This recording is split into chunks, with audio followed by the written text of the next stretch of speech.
अगर आपने अभी तक हमारा चैनल सब्सक्राइब नहीं किया तो अभी सब्सक्राइब करें और बेल आइकॉन को क्लिक करके हमारी लेटेस्ट वीडियोस के बारे में अपडेट कि पीपल्स लिबरेशन आर्मी इस बात पर अमल पैरा है कि आप हेल्प मुझे मार, आप हेल्प बार बार मार।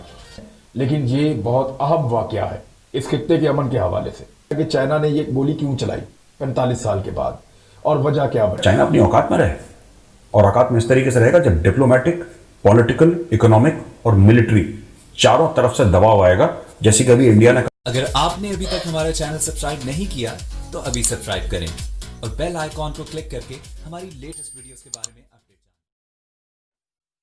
जानें। 1962 के युद्ध के बाद पहली बार भारत चीन सीमा पर लद्दाख क्षेत्र में पिछले 7 सितंबर को गोलीबारी की घटना हुई है। गोली किसने चलाई, इस पर भारत और चीन एक दूसरे पर इल्जाम लगा रहे हैं, लेकिन हकीकत यह है कि 29-30 अगस्त की रात एसएफएफ के जवानों द्वारा चीनी सीमा में घुसकर जो महत्वपूर्ण सामरिक ठिकानों पर कब्जा कर लिया गया था, तब से चीनी सरकार को वहां के लोगों द्वारा सोशल मीडिया पर बहुत ही फजीहत की जा रही है। इस फजीहत से बचने के लिए चीनी सेना सामरिक महत्व के ठिकाने जो पैंसोंग तासो के साउथ किनारे पर स्थित है, उस पर कब्जा जमाने के लिए भारतीय सीमा में घुस आई। भारतीय जवानों द्वारा जवाबी कार्रवाई करते हुए उन लोगों को वहां से भगाने की कोशिश की गई और इस से बचने के लिए चीनी सैनिकों द्वारा गोलीबारी की घटना की गई ताकि अपनी जान बचा सके। पाकिस्तान की मीडिया इस घटना को किस तरह देखती है, आइए सुनते हैं। 45 साल पहले एक मुआहदा हुआ था भारत और चीन के बीच में कि हम यहां पे गोली नहीं चलाएंगे, कोई मामला होगा तो फौजी आपस में मुज़ाकरात के जरिए हल करेंगे, कोई भी सूरत हाल हुई हम फायर नहीं करेंगे, ना गोली चलेगी, ना गोला चलेगा, ना रॉकेट फेंका जाएगा, किसी किस्म का हथियार इस्तेमाल नहीं होगा। फायर आर्म इसको कहते हैं।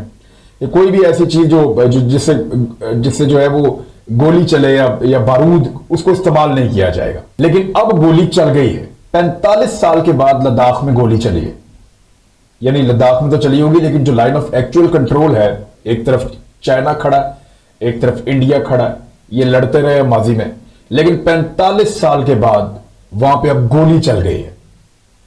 इंडिया कह रहा है कि चीन की गलती से चली है, चीन कह रहा है कि इंडिया ने चलाई है, दोनों एक दूसरे के ऊपर इल्जामात लगा रहे हैं। लेकिन ये बहुत अहम वाकया है इस खित्ते के अमन के हवाले से कि चाइना ने ये गोली क्यों चलाई 45 साल के बाद और वजह क्या बनी। मशरकी लद्दाख में भारतीय फौजों ने कुछ ऐसी हाइट्स के ऊपर या कुछ ऐसी बुलंदियों के ऊपर कब्जा कर लिया है जिनसे चीन भारत को पीछे हटाना चाहता है, और ये कोशिश वो गुज़िश्ता एक हफ्ते से यानी पिछले पीर वाले दिन से कर रहा है। और अब बात बहुत हद तक क्लियर हो चुकी है कि गोली चलने के बाद यहां पे अमन खतरे में है। वो क्यों है? क्योंकि 1 लाख के करीब फौजी दोनों तरफ के यहां पे मौजूद हैं। ये दुनिया का सबसे ऊंचा बॉर्डर है। यहां पे तिब्बी इमदाद की सहूलियात ना होने के बराबर है। यहां पे अगर बंदा जख्मी हो जाए तो उसके बचने के इम्कानात इसलिए नहीं होते कि वेदर बहुत खराब रहता है, इसलिए नहीं होते कि हाइट इतनी ज्यादा कि ऑक्सीजन की कमी रहती है। जख्मी आदमी को जब ऑक्सीजन नहीं मिलती प्रॉपर, या उसके पास बंदोबस्त नहीं होता जो बहुत महंगा होता है उन सिलेंडर्स का, और वो सारा बंदोबस्त करना, तो फिर उसकी जान नहीं बच सकती। अगर यहां पे इतने बड़े पैमाने पे एक लड़ाई छिड़ती है तो जो नॉर्मल मैदानी इलाकों में खून बहता है या नॉर्मल मैदानी इलाकों में जो किलिंग्स होती हैं या बंदे मरते हैं, यहां पे उससे ज्यादा होंगी, क्योंकि नीचे मैदानी इलाकों में उनको रेस्क्यू करके अस्पतालों में पहुंचा के उनकी जानें बचाई जा सकती हैं। ऑक्सीजन लेवल बेहतर होता है, हवा इतनी थिन नहीं होती, हालात उनके लिए मुवाफिक होते हैं, मेडिकल फैसिलिटीज जल्दी मिल जाती हैं, तो वो बच जाते हैं। इतनी हाइट के ऊपर जाके जब लड़ेंगे और लोग जख्मी होंगे तो वो जो जख्मी होगा वो समझे मर गया, उसके बचने के इम्कानात बहुत कम होंगे। लड़ाई छेड़ना आसान होता है, लड़ाई लड़ना बहुत मुश्किल होता है, और लड़ाई खत्म कब होगी इसका फैसला कोई नहीं कर सकता। लिहाजा लड़ाई से बचना चाहिए। इस वक्त मशरकी लद्दाख में चाइनीज और भारतीय फौजों के दरमियान कशीदगी मुसलसल बढ़ने लगी है। दोनों ममालिक की फौज जो है उसके माबैन 1975 के बाद अब तो पहली बार फायरिंग का भी तबादला हो रहा है, और कल रात से हो रहा है।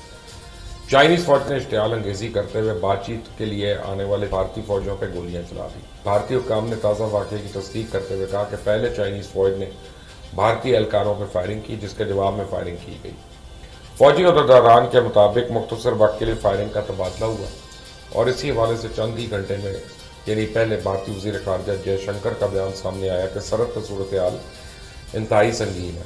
चाइना हालिया स्टैंड ऑफ को टूल देने का इरादा रखता है। इससे साफ जाहिर होता है भारत कुछ ना कुछ ऐसा करता जा रहा है जिससे चाइना को गुस्सा आए। कि पीपल्स लिबरेशन आर्मी इस बात पर अमल पैरा है कि आप हेल्प मुझे मार, आप हेल्प बार बार मार। चाहे ताइवान हो, हांगकांग का मामला हो, साउथ चाइना सी हो, हर मामले और हर चीज़ में भारत टांग अड़ा रहा है। यहाँ तक कि इंडिया का एक और वॉरशिप साउथ चाइना पानी के अंदर पहुंच चुका है। लेकिन अब ये मामला सीरियस होता जा रहा है। कल रात से अभी तक जो फायरिंग की इतलात आ रही हैं और दोनों अतराफ यानी चाइना और इंडिया दोनों ने उसको कंफर्म कर दिया है। अल्लाह ना करे कि ये जंग के अंदर भड़क उठे।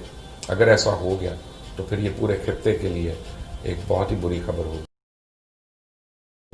चाइना अपनी औकात में रहे, और औकात में इस तरीके से रहेगा जब डिप्लोमेटिक, पॉलिटिकल, इकोनॉमिक और मिलिट्री चारों तरफ से दबाव आएगा, जैसे कि अभी इंडिया ने करा है। बहुत जरूरी है कि एक्सेलरेटर से पैर हम लोग ना हटाएं। चीनियों की हवा अगर निकालनी है। एक तरफ तो चीन भारत चीन सीमा पर चल रहे विवाद को वार्ता के जरिए सुलझाने की पेशकश कर रहा है। इसी उद्देश्य से भारत के रक्षा मंत्री के इनकार करने पर भी चीन के रक्षा मंत्री ने वार्ता के लिए जोर दिया और फिर रूस ने दोनों देशों के बीच वार्ता कराई। कल भारत और चीन के विदेश मंत्रियों की भी मुलाकात रूस में शंघाई कोऑपरेशन ऑर्गेनाइजेशन के बैनर तले होने वाली है। भारत और चीन के सैन्य अधिकारी भी सीमा पर तनाव कम करने के लिए लगातार बैठकें कर रहे हैं। फिर सवाल उठता है कि आखिर चीन द्वारा बार बार सीमा का उल्लंघन क्यों किया जा रहा है। चीन के मामलों पर नजर रखने वाले जानकारों का यह कहना है कि चीन में अंदरूनी सत्ता संघर्ष तेज हो गया है। उसमें एक गुट का नेतृत्व वहां के राष्ट्रपति शी जिनपिंग कर रहे हैं और दूसरे गुट का नेतृत्व वहां के सत्ता में दूसरे नंबर के माने जाने वाले प्रीमियर ली कियांग कर रहे हैं। ली कियांग का गुट भारत से वार्ता कर मामले का निपटारा चाह रहा है, जबकि शी जिनपिंग का गुट तनाव बनाए रखना चाहता है ताकि उनके देश के लोगों का ध्यान इसी तरफ लगा रहे।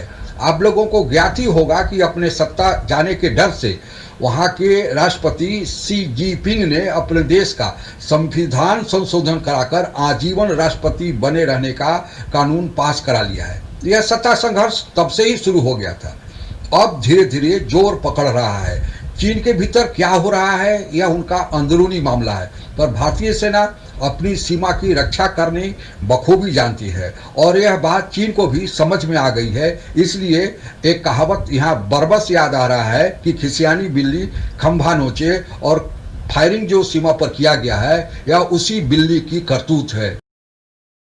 Subscribe now and press the bell icon. Never miss an update.